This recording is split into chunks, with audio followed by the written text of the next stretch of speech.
has wronged me and drawn his net around me. Though I cry violence, I get no response. Though I call for help, there is no justice. He has blocked my way, so I cannot pass. He has shrouded my paths in darkness. He has stripped me of my honor and removed the crown from my head. He tears me down on every side till I am gone. He uproots my hope like a tree. His anger burns against me. He counts me among his enemies. His troops advance in force. They build a siege ramp against me and encamp around my tent. He has alienated my family from me. My acquaintances are completely estranged from me. My relatives have gone away. My closest friends have forgotten me. My guests and my female servants count me a foreigner. They look on me as on a stranger. I summon my servant, but he does not answer, though I beg him with my own mouth. My breath is offensive to my wife. I am loathsome to my own family. Even the little boys scorn me. When I appear, they ridicule me. All my intimate friends detest me. Those I love have turned against me. I am nothing but skin and bones. I have escaped only by the skin of my teeth. Have pity on me, my friends, have pity, for the hand of God has struck me. Why do you pursue me as God does? Will you never get enough of my flesh?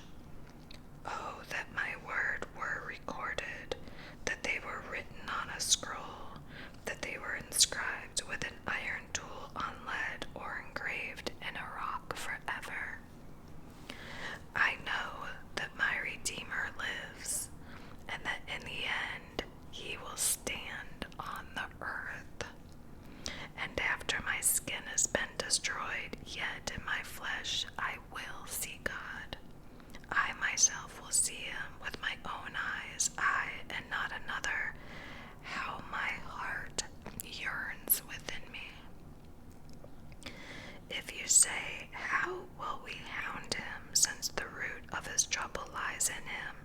You should fear the sword yourselves, for wrath will bring punishment by the sword, and then you will know that there is judgment.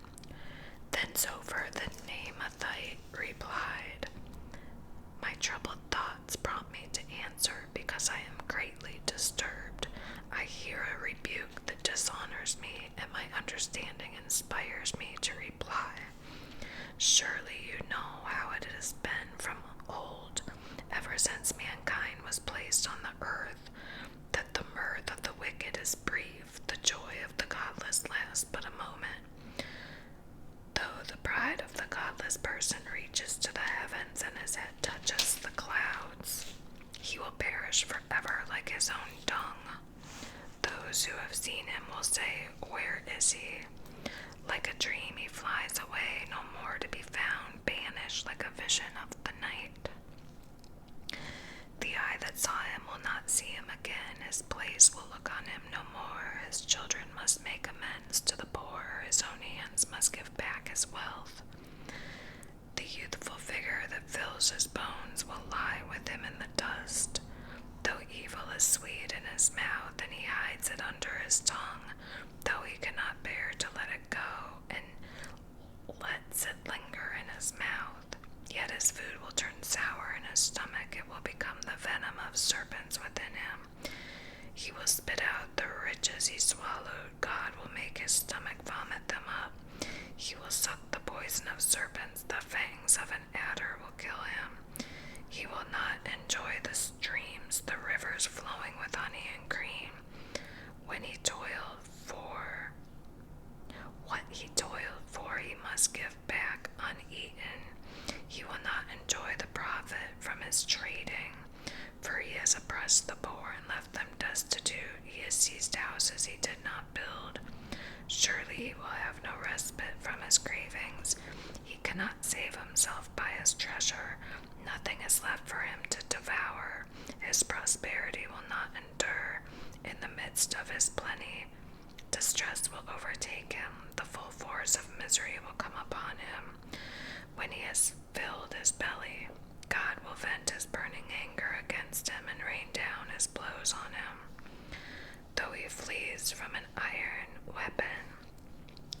bronze-tipped arrow pierces him. He pulls it out of his back, the gleaming point out of his liver. Terrors will come over him. Total darkness lies in wait for his treasures. A fire unfanned will consume him and devour what is left in his tent. The heavens will expose his guilt. The earth will rise up against him. A flood will carry off his house, rushing waters on the day of God's wrath. Such is the fate God allots the wicked, the heritage appointed for them by God. Then Job replied, "Listen carefully to my words. Let this be the consolation you give me. Bear with me while I speak, and after I have spoken, mock on. It is my complaint directed to a human being. Why should I not be impatient? Look at me and be appalled. Clap your hand over your mouth. When I think about this, I am terrified. Trembling seizes my body. Why do the wicked live on, growing old and increasing in power? They see their children and established around them, their offspring before their eyes. Their homes are safe and free from fear. The rod of God is not on them. Their bulls never fail to breed. Their cows calve and do not miscarry. They send forth their children as a flock. Their little ones dance about. They sing to the music of timbrel and lyre. They make merry to the sound of the pipe. They spend their years in prosperity and go down to the grave in peace. Yet they say to God, leave us alone. We have no desire to know your ways. Who is the Almighty that we should serve him? What would we gain by praying to him? But their prosperity is not in their own hands. So I stand aloof from the plans of the wicked. Yet how often is the lamp of the wicked snuffed out? How often does calamity come upon them? The fate God allots in his anger. How often are they like straw before the wind, like chaff swept away by a gale? It is said God stores up the punishment of the wicked for their children. Let him repay the wicked so that they themselves will experience it. Let their own eyes see their destruction. Let them drink the cup of the wrath of the Almighty. For what do they care about the families they leave behind when their allotted months come to an end? Can anyone teach knowledge to God, since he judges even the highest? One person dies in full figure, completely secure and at ease, well nourished in body, bones rich with marrow. Another dies in bitterness of soul, never having enjoyed anything good.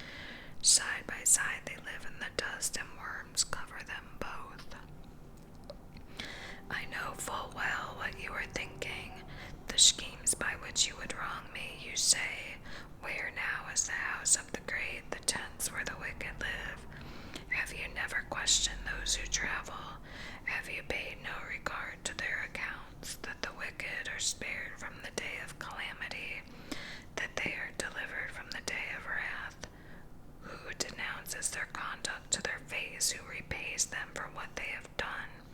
They are carried to the grave, and watch is kept over their tombs. The soil in the valley is sweet to them. Everyone follows after them, and a countless throng goes before them. So how can you console me with your nonsense? Nothing is left of your answer but falsehood. Then Eliphaz the Temanite replied, can a man be of benefit to God? Can even a wise person benefit him? What pleasure would it give the Almighty if you were righteous? What would he gain if your ways were blameless? Is it for your piety that he rebukes you and brings charges against you? Is not your wickedness great? Are not your sins endless? You demand security from your relatives for no reason. You stripped people of their clothing, leaving them naked. You gave no water to the weary, and you withheld food from the hungry. Though you were a powerful man owning land, an honored man living on it, and you sent widows away empty-handed and broke the strength of the fatherless. That is why my sudden peril terrifies you? Why is it so dark you cannot see, and why a flood of water covers you? Is not God in the heights of the heaven, and see how lofty are the highest stars? Yet you say, what does God know? Does he judge through such darkness that clouds fail him, so he does not see us as he goes about in the vaulted heavens? Will you keep to the old path, to the wicked, that the wicked have trod? They were carried off before their time, their foundations washed away by a flood. They said to God, leave us alone. What can the Almighty do to us? Yet it was he who filled their houses with good things, so I stand aloof from the plans of the wicked. The righteous see their ruin and rejoice, the innocent mock them, saying, surely our foes are destroyed, and fire devours their wealth. Submit to God and be at peace with him. In this way prosperity will come to you. Accept instruction from his mouth and lay up his words in your heart. If you return to the Almighty, you will be restored. If you remove wickedness far from your tent and assign your nuggets to the dust, your gold to Ophir, to the rocks and the ravines, then the Almighty will be your gold, the choicest silver for you. Surely then you will find delight in the Almighty, and will lift up your face to God.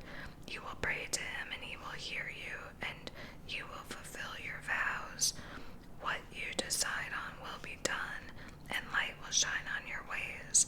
When people are brought low and you say, lift them up, then he will save the downcast. He will deliver even one who is not innocent, who will be delivered